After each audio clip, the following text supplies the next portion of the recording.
Today we start the second Mishnah. That's what we're going to be looking at, the second Mishnah of the third chapter of Pirkei Avos. With some very practical advice, we're going to meet two very interesting personalities. And like I say, what they advise us, well, initially you're going to look at these two things and think, well, they really have nothing to do with each other. The one seems very practical, especially in light of, I suppose, living in any country. Now, I'm not going to say in light of current events necessarily. It's something that would apply to any person at any time in any country. And then the second part of the Mishnah seems to speak about a completely different topic. So it's a little difficult initially to link the two of them. But anyhow, we'll do just that. I think first let's meet the characters. We're going to come across two rabbis in this Mishnah. One is called Rabbi Chanina Sgan HaKohanim, and the other is called Rabbi Chanina ben Tradion. So it's interesting that they both have similar names, and they lived at a similar period in time. In fact, they were also contemporaries of Akavia ben Malalel, who was the author of the previous Mishnah. And according to some of the commentaries, that's why this Mishnah follows on. Even if the themes don't appear to be identical themes or even related themes, some of the commentaries just say it's because of the chronology. Now that is a little bit odd, because you might remember last week that I mentioned to you, we're at a point now where we're not so focused on the chronology. We're more focused on the nature of the lessons and how they're linked together. But still, some views do say that it's because of the chronology over here. So who are these two personalities? They both have tragic stories. Both Rabbi Chanina Sgan HaKohanim and Rabbi Chanina ben Tradion were both murdered by the Romans.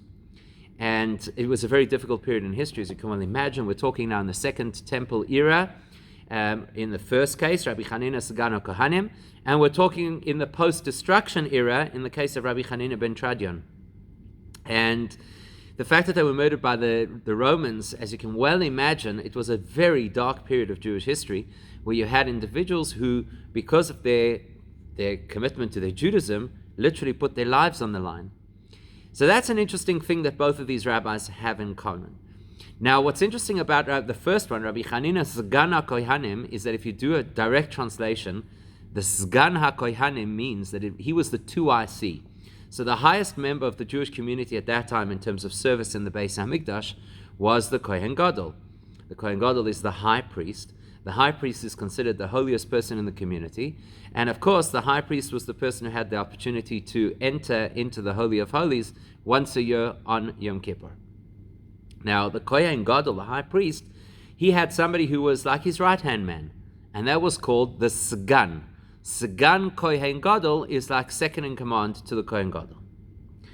So if, theoretically, something would happen to the Kohen Gadol, let's say it was on Yom Kippur itself, and in the middle of the service, the Kohen Gadol suddenly was rendered unfit for service, for whatever reason it is.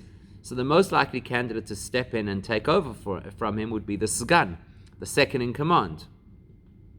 There were also various activities that used to happen where the Sgan had to play a role servicing the Kohen Gadol. For example, on Yom Kippur, the Kohen Gadol would read publicly from the Torah, and it was the Sgan, the 2IC, who had to be the person who then passed the Torah to him so that he could read it. So in other words, he was part of the process. It was part of the whole ritual that used to happen.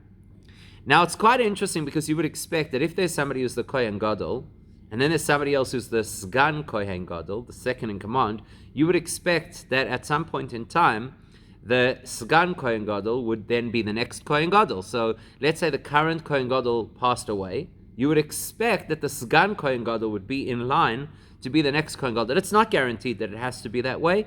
It's also possible that the Kohen Gadol may have had a son who was worthy to be the next Kohen Gadol.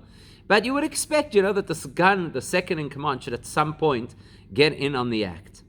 What's interesting about Rabbi Chanina is he's called Sgan HaKohanim in the plural. So that indicates that he served as the 2IC to many Kohanim Gedolim, many high priests. Now that's odd, because surely you'd expect that at some point he would have stepped into the position. How is it that he stood, like as the vice president for so many terms without ever becoming the Kohen Gadol? So it's a bit of an indictment on that period of Jewish history. If you're familiar with what was going on in the Second Temple era, there was a lot of corruption. At that point in time, the Tzedukim, the Sadducees, who rejected a lot of Jewish tradition, had a lot of power in the Second Temple era.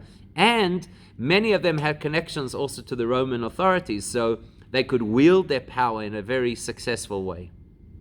As a result of that, you had people who bought the position of Kohen Gadol. They didn't deserve it. They were not of the caliber. They were not as holy as they should have been, as pious as they should have been. But they bought their way into the position. And because they bought their way into the position, we know that a Kohen Gadol who would go into the Holy of Holies on Yom Kippur, if the individual was not of the caliber and did not deserve to be there, he would not survive the experience. In fact, in the Second Temple era, it became such an epidemic of dying Kohanim Gedolim that what they did is when the Kohen Gadol would go into the Holy of Holies on Yom Kippur, they would tie a rope around his waist, and there would be Kohanim standing outside holding on to that rope, and if they felt a pull on the rope, that would be an indication that the man had collapsed, and they would pull him out.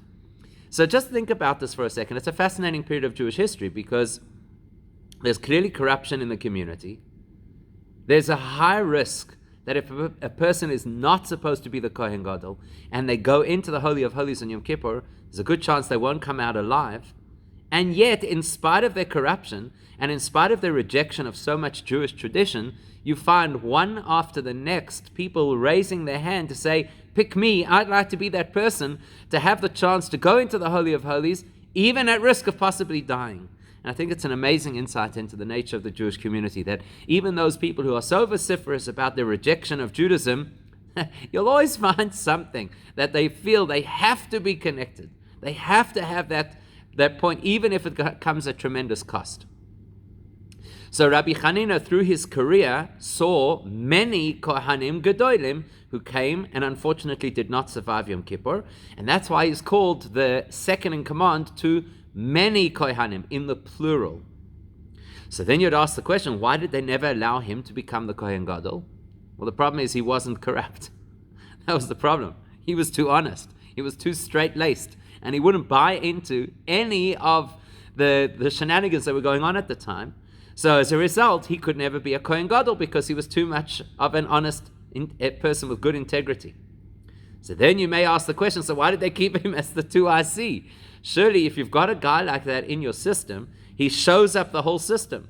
They should have got rid of him altogether. Why do they keep him as the second in command? Well, that's the psychology. Like the Rashi says, that if a person tells a lie and they don't mix in a little bit of truth into the lie, nobody will believe the lie. So by the same token, these people, these corrupted Kohanim and their entire system, they had to come up with a way to justify themselves to the community. So they kept looking, they kept pointing and saying, look, we've got Rabbi Hanina, you see? See what a great man we have as one of our Kohanim? And that gave them some kind of validity in the community's eyes, and that's why they kept him on. So that's the first character. He's the first character that we're going to meet today, Rabbi Hanina Sagan HaKohanim. And then the other one that we're going to meet is Rabbi Hanania ben Tradion. Rabbi Hanania ben Tradion also, as I said, a tragic end. He was the person, he's one of the 10 that we call Asara Harugei Malchus. There were 10 famous rabbis who were literally hunted down by the Romans because of the fact that they kept teaching Torah when the Romans had outlawed it. This is already quite a bit later. This is not immediately after the destruction of the Beis Hamikdash. It's sometime later. It's a very brutal period of Jewish history. Of course, probably the most famous of all of those 10 sages who was murdered by the Romans in that period must have been Rabbi Akiva.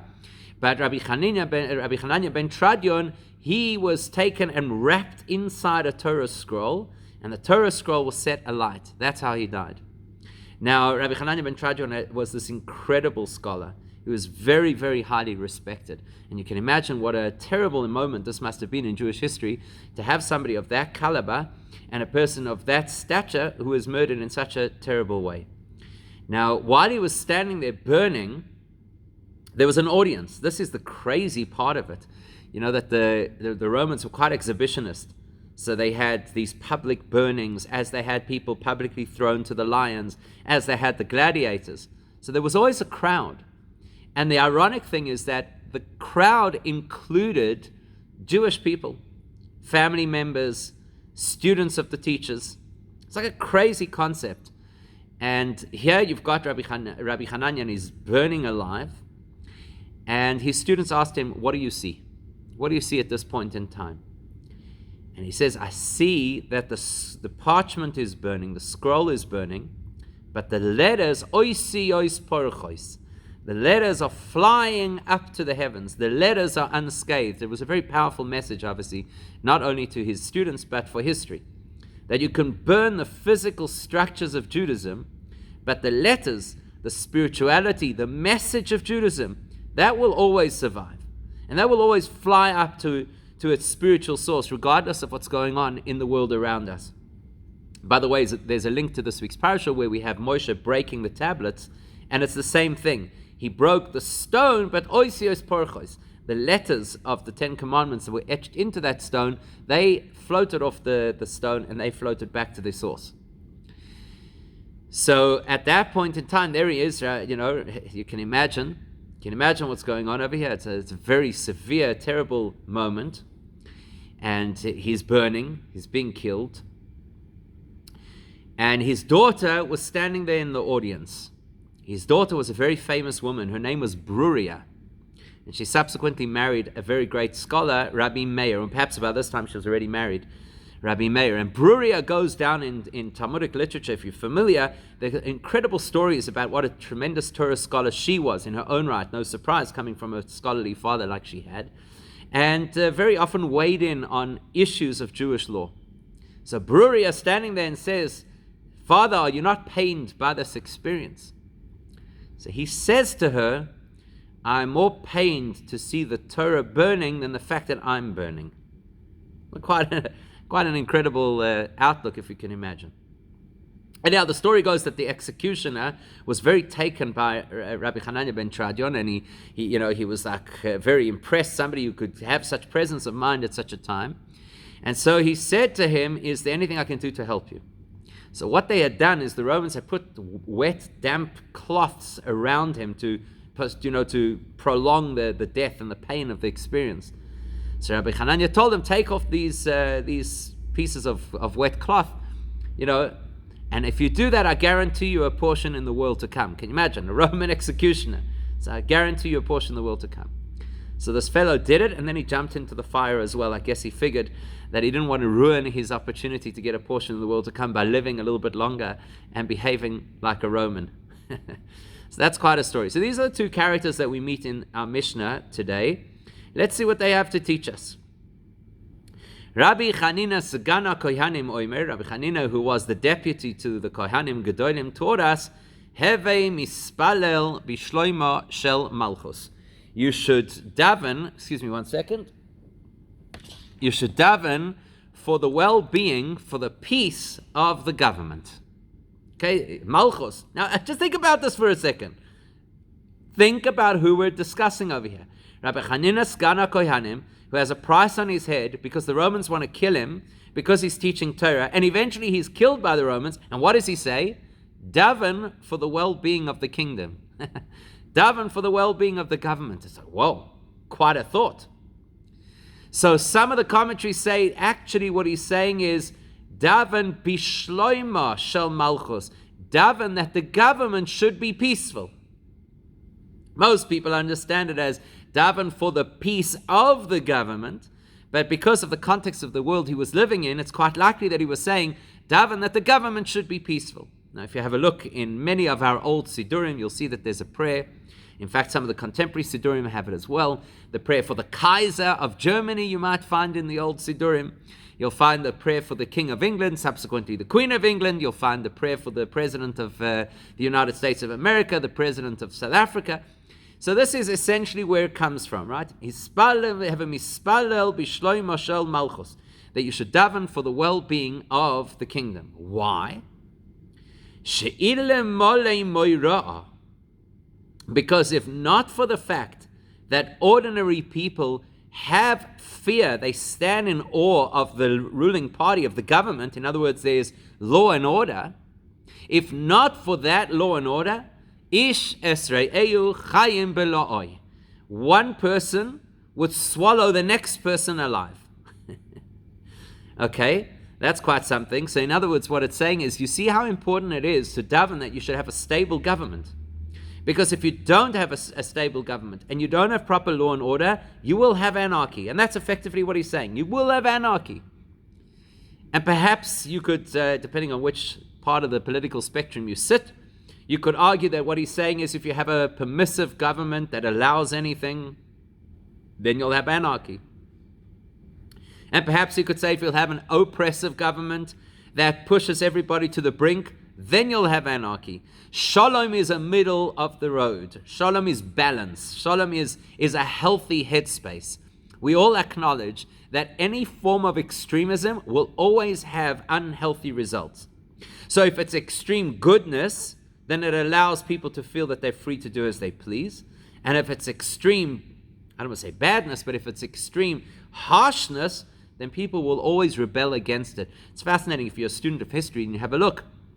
Again and again and again throughout history, empires have always made the same mistakes where they've been too harsh on their citizens, which has caused some kind of either an uprising or an alliance with an enemy state, and that becomes the end of that particular government. So, have a mispalel b'shloimo shel malchus. You should daven for the well-being of your government, of your king, of your leadership, because as a result of that, if you daven for their well-being, then you can be assured that people will live properly. Now, it is a little bit of an indictment, I think, on society, because effectively what we're saying over here is you cannot leave people to make their own decisions, and if they don't have some kind of an authority that shows them and directs them how they should behave, well then unfortunately you know what's going to happen. They're going to literally chop each other to pieces. Except something very strange about the wording over here. He says that people will swallow each other. Why does he say people will swallow each other? Don't you think a more appropriate way to speak would have been to say people will behave criminally, or people might kill each other, or people might destroy each other? Why does he say swallow each other? It's quite an interesting expression. So let's dig a little deeper over here and try and understand what exactly is the message. What exactly is the theme of what Rabbi Hanina is trying to tell us? So if you go back in history, we do know that one of the most intriguing things about the creation of people, as opposed to the creation of everything else, is that humans were the only entities in the entire creation where the first being created from the species was created alone. Everything else that exists, not only on the planet, everything that exists right across the whole multiverse, including all the spiritual realms, was created in clusters. So Hashem created stars, planets, angels, animals, birds, fish, insects. Everything was created. It's quite a fascinating thought. The only thing that was created single is the human. And even the idea of having a human couple, which is critical for practical reasons, just to be able to reproduce the species, even that only comes later. Because initially, it's just one human. Why is that? So the Gemara in Sanhedrin tells us that it teaches an incredibly important lesson about the value of life, of human life.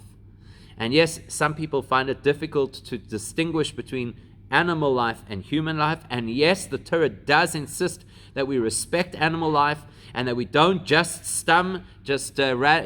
randomly go about killing and hunting and things like that.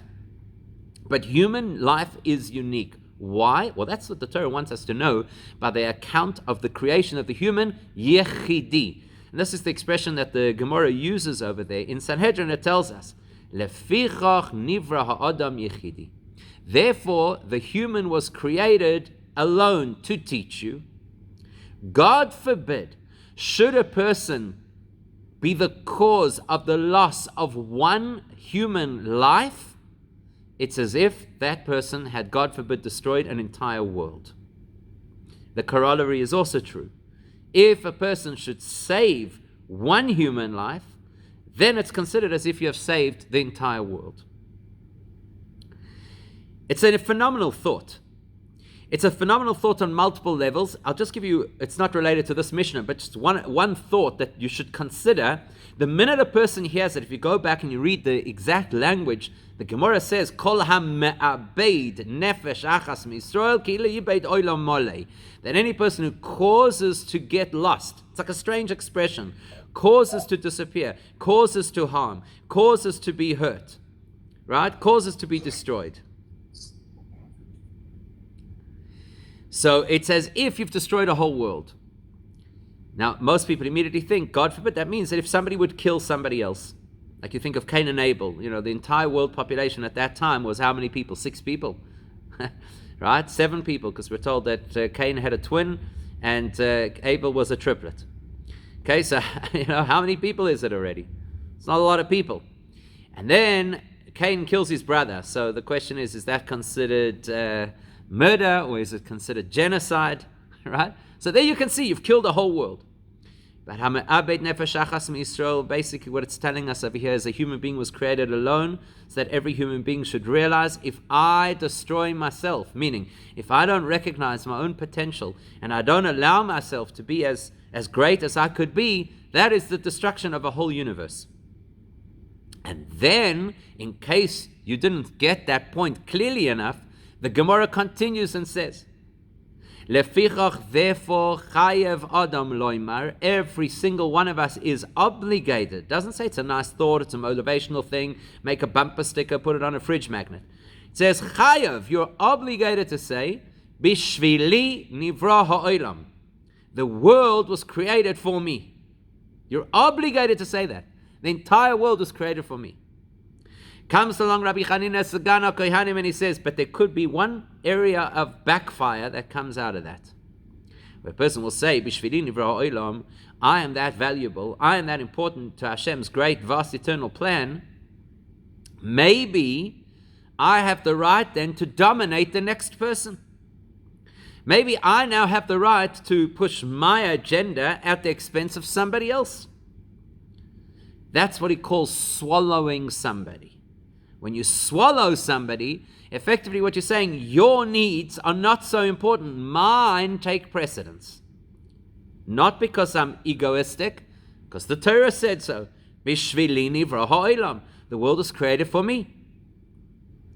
In fact, because there's fear of exactly that idea, that a person might become so caught up in their own world with the justification of what they've learned in the Gemara, that's why this Mishnah follows the preceding Mishnah. Because you remember the last Mishnah we learned, Hakabya ben Malalel told us that the most important thing to avoid sin is humility. And he gave us techniques that you could think on in order to get to humility. Where do you come from? Very humble beginnings. Where are you going? To a place where nothing survives. And you'll have to give acknowledgement to Hashem of your entire life. So building on that theme that you need humility in order to avoid sin, Rabbi Chanina comes along and he says the same thing here.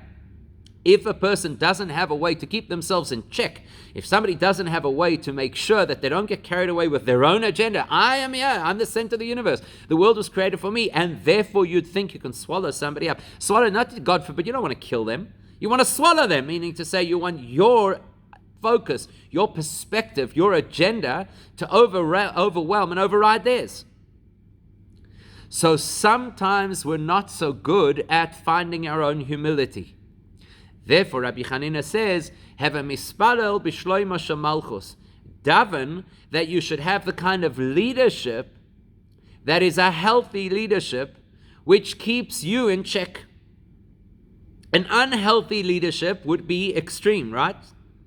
Either the extreme of permissiveness, in which case everybody's going to think my needs, my rights trump everything else. I think in a lot of the West, that's where we're living today. Right? That world where this Bishvili nivra ha'olam has translated or been mistranslated into, I have rights, and therefore you don't have your rights. Because I have the rights to what I believe, you don't have the rights to your free speech. Or whatever the particular case might be. Chayim bela'oi, people swallowing each other alive. Alternatively, if you have an oppressive, repressive regime, well, then who's going to get swallowed? Everybody's going to get swallowed. So have a misparel bishloima shamalchus means we should daven for the right kind of government, the right kind of leadership that imposes the right kind of responsibilities on its citizens, so that those citizens don't get carried away with themselves and possibly at the expense of others. It's a fine balance. It's not so simple. And therefore he uses the word malchus. Because we're taught that malchus, the reality of kingship, dafka kingship, in the human experience is a reflection of Malchus Dirikia. That's the expression that our sages use. Malchus Di'ara Ke'ein Malchus Dirikia. That the the kingdom here on earth is a taste of kingdom of heaven. When I live somewhere where the government is an appropriate government, and there's healthy leadership, and they have good expectations of their citizens to live up to moral responsibilities, then that in itself becomes a reflection and a reminder of the fact that I'm actually answerable to a higher kingdom. And that will keep me from swallowing the next person, even if I believe that I understand and I know better than them, even if I believe that I'm more religious than them, even if I believe that I'm more focused than they are. It's all irrelevant, because the point is to have this acknowledgement of Malchus. I have to do what the king expects of me, rather than to run away with my own expectations of what everybody else should do to fit my agenda. I think it's quite a powerful and a relevant message. And then we kind of change channels for a second. 1 minute we're talking about swallowing people alive, and the next minute we're going to talk about Torah learning. Rabbi Chanina ben Tradion. So Rabbi Chanina ben Tradion, it's interesting. Some places you see Chanina ben Tradion, some places you see Hananya ben Tradion. So he says, Shnaim sheyoshvin, ve'in b'neim divrei Torah, two people who are sitting together, and they do not share between them words of Torah, harizeh moishav leitzim. That is considered a scoffer's gathering. In other words, they're scoffing at Hashem. Here we are, we're alive, we're spending time together, and the time that we're spending is not dedicated to what Hashem wants. It's not dedicated to Torah. So it's like we disregard Hashem. Shenemar, and he quotes from the beginning of Tehillim, where King David says, "Uvemoishav leitzim lo yoshav," that a person should not sit in the gathering of scoffers. Aval shnayim sheyoshvin v'yesh b'neim divrei Torah. But when two people sit together and they do have words of Torah between them, then Shechina Shurya B'neihem.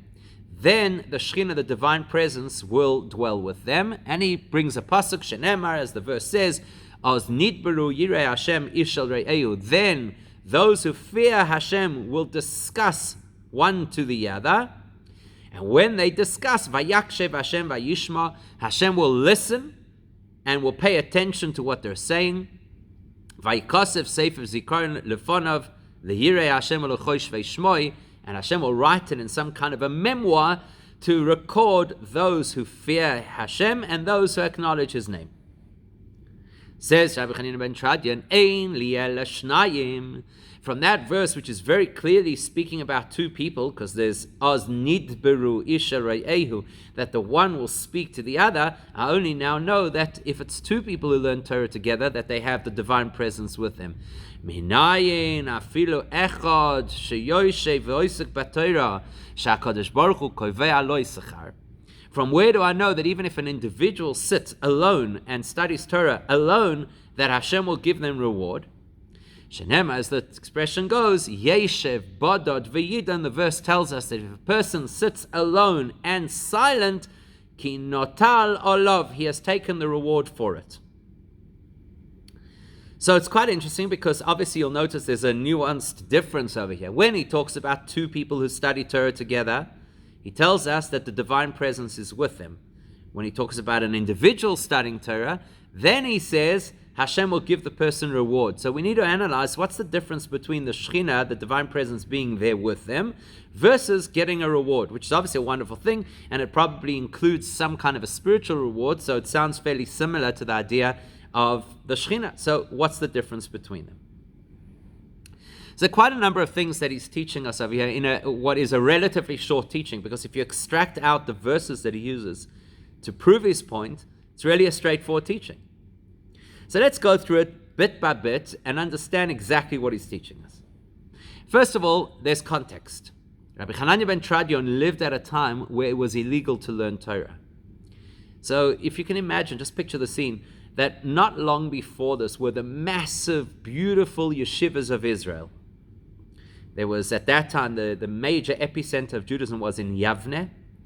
And you can imagine there were hundreds and thousands of people who came together to study Torah. After the destruction of the Beis HaMikdash, many of those Jews were displaced and they went eastward. And they landed up in what later would become known as Babylonia, the seat of the Talmud Bavli of the Babylonian Talmud. And that's where the big centers started to grow. But we're in an intermediate period over here where that hasn't exactly happened yet. Also at this time, many Jews were taken prisoner westward and landed up in Europe. And it was going to be a long time before Europe would actually become a center of Torah. But Israel was being hammered at this point in time. And once they come under Hadrian's leadership, Hadrian was a vicious leader of that region, of the Middle Eastern region. He was like the Roman governor of that region. And when Hadrian outlawed Torah study, so suddenly it wasn't possible to have these big gatherings and these yeshivas and the yarchikala that, they used to get together on occasion, and you literally had tens of thousands of people sharing Torah together. So Rabbi Hanania ben Trajan's got to address this, and he says, what happens if there's only 2 people learning? You have to understand, in this headspace, for these people, if it's just 2 Jews learning Torah together, it was painful. What's this, like some kind of, they had to do it in secret.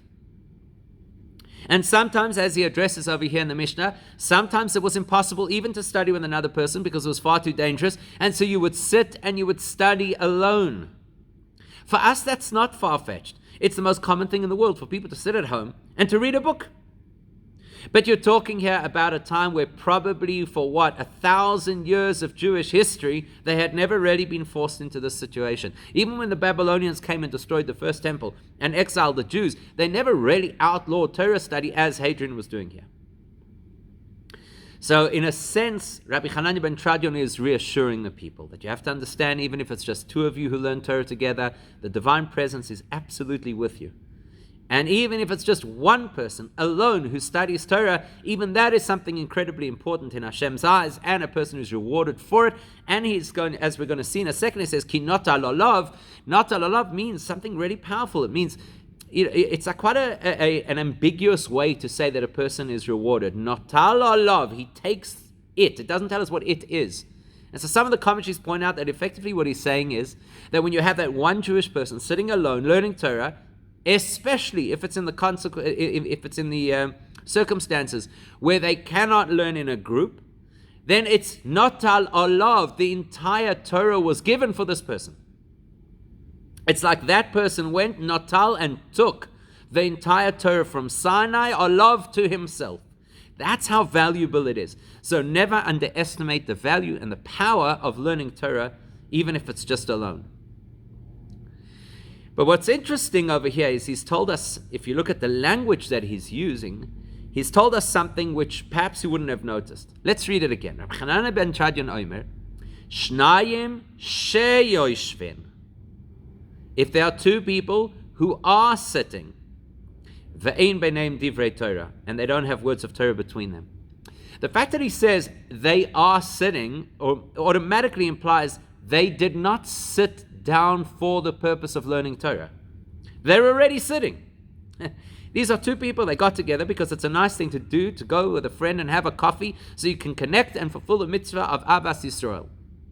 Or it's 2 people who are sitting because they're about to discuss a business deal, which is absolutely allowed according to Torah. There's no law in the Torah. In fact, who is it? I think it's either the Derech Chaim or the Medrash Shmuel, one of the commentaries on Pirkei Avos. He says, because if we would not be allowed to sit down with another person and just schmooze, we wouldn't be able to survive.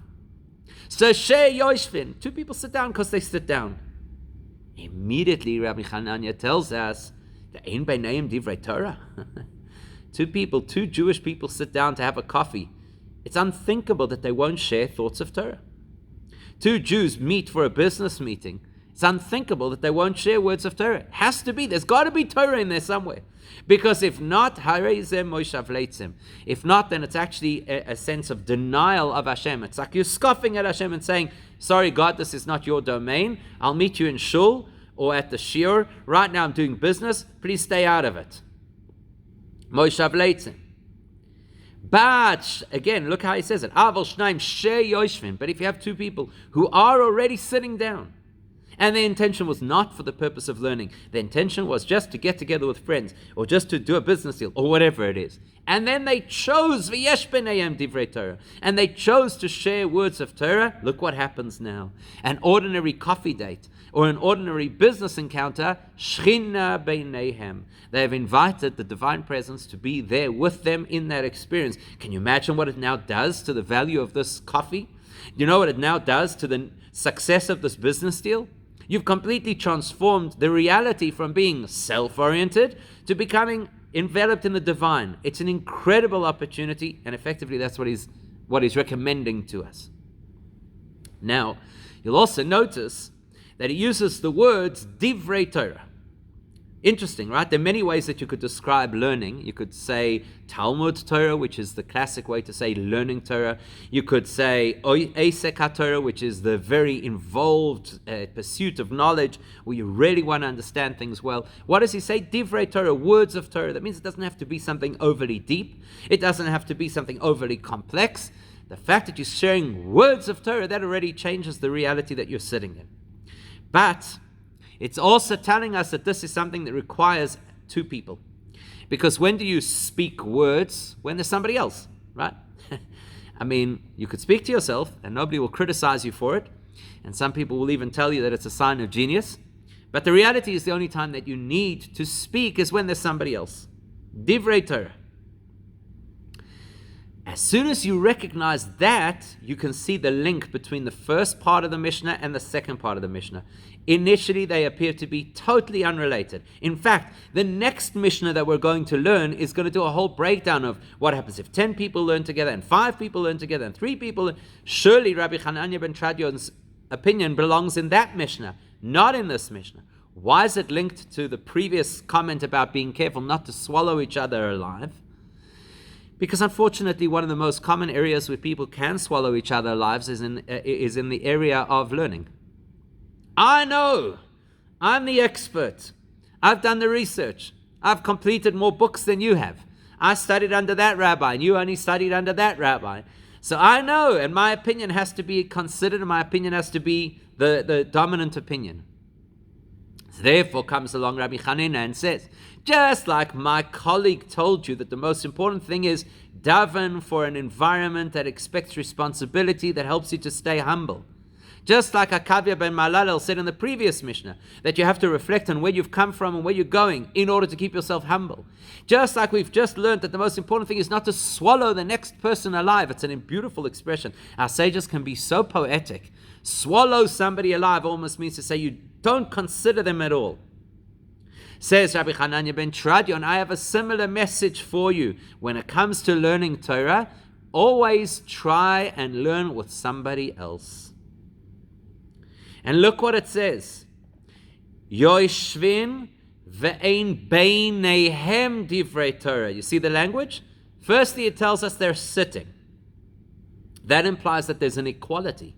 You don't have one person standing and the other person sitting, as you would have typically in a lecture, where one person is the expert and the next person is the novice who's just listening. Yoishvin, they're both sitting. That's an even playing field. Not only are they both sitting, but he uses the expression, Yesh beineihem divrei Torah. There are words of Torah between them. Now, the most accurate way to translate beineihem would be almost like ping pong. That it's both directions. Both of them are sharing words of Torah. Because it could be quite tempting at some point for a person to say, I'm the genius, I'm the expert, I'm the most learned in the room. So that's why I'm going to be the one to share and you should listen. Says Rabbi Hananya ben Tradion, that's no good. That's going to allow you, God forbid, to swallow the next person. Instead, what you've got to make sure is, Yesh beineihem divrei Torah. That just as much as you share, you equally listen and learn. In fact, that's always been the mark of a real Chacham. We're going to learn this in the next chapter as well. A really wise person is not defined by how much they could teach, but by how much they are willing to learn. So that's the message over here, that he's saying, Beineihem divrei Torah, you've got to have give and take, you've got to have a two-way street in your relationship, in your learning. That will bring out the humility of your learning.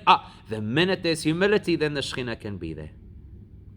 The Shechina, the very famous story, I'm sure you know, of the Kotzker Rebbe, Rabbi Menachem Mendel of Kotzk. He once asked his students, where is God? So what do they answer? Obviously, they answer everywhere. What else are you going to answer? So he said, God is wherever you allow him in. It's similar to what the Gemara tells us. In Soita, the Gemara has a whole section that talks about arrogance. And in the conversation about arrogance, it says that Hashem will use the expression, Hashem will say, if somebody is conceited, I and he cannot live in the same place. So if a person has an attitude in learning Torah, where the attitude says, I am going to dominate, Hashem says, go ahead, you dominate, leave me out of it.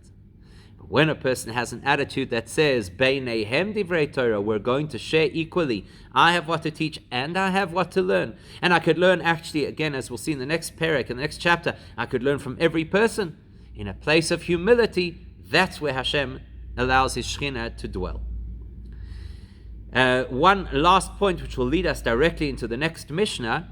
So you notice over here he says when one person, before I just tell you that, look at the pasuk he says. So the pasuk is Az nidberu yirei Hashem ish el re'ehu. The words of the verse are very carefully chosen. They will speak between themselves. Who will speak? Yirei Hashem, people who have fear of God. So that is a sense of humility. It's not about me. I have a sense of fear of God. And then they speak ish el re'ehu. Each one speaks to his re'ehu, his peer. You know what, like when it says, V'ahavta d'reacha kamoicha, one of the most mistranslated verses in the whole Torah. People translate it as love your neighbor. It's not your neighbor. Re'ehu is your peer, your equal. Ish el re'ehu, when you look at the person as being your peer, that's when Hashem is going to be there.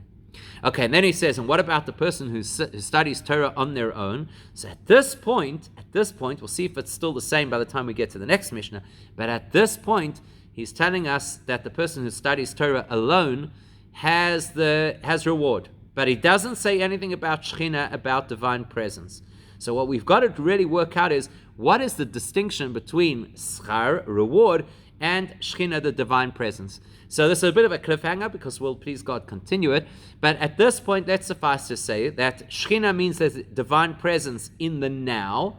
Doesn't mean that you necessarily feel it. That will depend on how spiritually sensitized you are. But the divine presence is with you in the now. Koveya lo ischar, that means Hashem establishes reward for the person. That could be something that's post-dated. That could imply that at a later stage, that individual will receive the reward either in the material sense or in the spiritual sense in the next world. But it's not necessarily something that's happening currently and at the moment. Like I say, we'll still have to understand this concept of Shekhinah a lot better. It's a fascinating concept. We throw around the term like nothing. Shekhinah, the divine presence, like as if we know exactly what it is. So we really do have to explore what it is and understand it fully, which please God will do in the next class.